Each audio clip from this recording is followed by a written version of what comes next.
لبنان هو نموذج لبلد ممكن يصير في هيركت للودائع بشكل عادل. ديما كريم باحثة اقتصادية. نقاش وعمليات اقتصادية بتصير بين الدائن والمتدين لخفض الدين عندما يكون المتدين عم يمرق بأزمة مالية ونقدية. استبدال سندات الخزينة بسندات خزينة أطول واستبدالها بسندات خزينة ذات فايدة أوطى، أو قص شعر أو الهيركت على الديون. إعادة هيكلة الدين ممكن تكون فرصة لتغيير بنيوي وجذري بالاقتصاد اللبناني عبر تحميل أعباء وتكلفة هيدي الأزمة النقدية والمالية اللي عم يمرق فيها لبنان لكبار المودعين والمصارف يلي هي أكثر الرابحين من هيدا النموذج الاقتصادي. تاني شغلة إنه عبر خفض كلفة الدين بيصير متاح للحكومة إنه تصرف على قطاعات أكثر إنتاجاً. ثالث شغلة إنه إعادة هيكلة الدين لازم تترافق مع سياسات مالية ما تكون تقشفية لما تسبب بمزيد من الانكماش الاقتصادي. بتختلف إجراءات إعادة هيكلة الدين من بلد إلى آخر.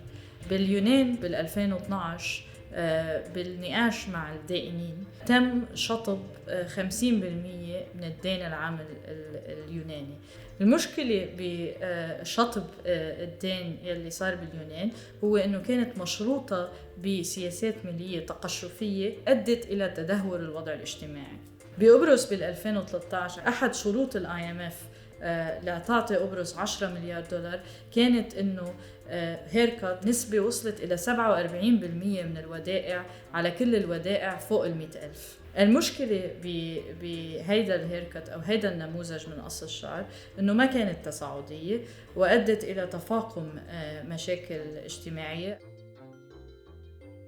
عم ينحكى كتير هالأيام عن هيركت على الودائع، والهيركت على الودائع هو كمان أحد الإجراءات يلي ممكن تتخذ بإعادة هيكلة الدين. لبنان هو نموذج لبلد ممكن يصير في هيركت للودائع بشكل عادل، وهيدا بسبب إنه 1% من المودعين بيملكوا 50% من الودائع. فبعملية أو حسبة بسيطة أو ممكن تكون ضريبة لمرة واحدة ممكن نقتطع جزء معين من هيدي الودائع ونستعمله لنسد الدين فيه. الحكومة اللبنانية ومصرف لبنان ووزارة المالية عندهم الصلاحية إنه يفرضوا إجراء الهيركت على المصارف. وأنا برأيي إنه كل ما تقدم الوقت كل ما المصارف هي على استعداد لنقاش إعادة هيكلة الدين تفادياً لسيناريو يلي ممكن يحصل في حال عجزت الدولة اللبنانية عن دفع مستحقاتها وديونها ورحنا لانهيار أسوأ.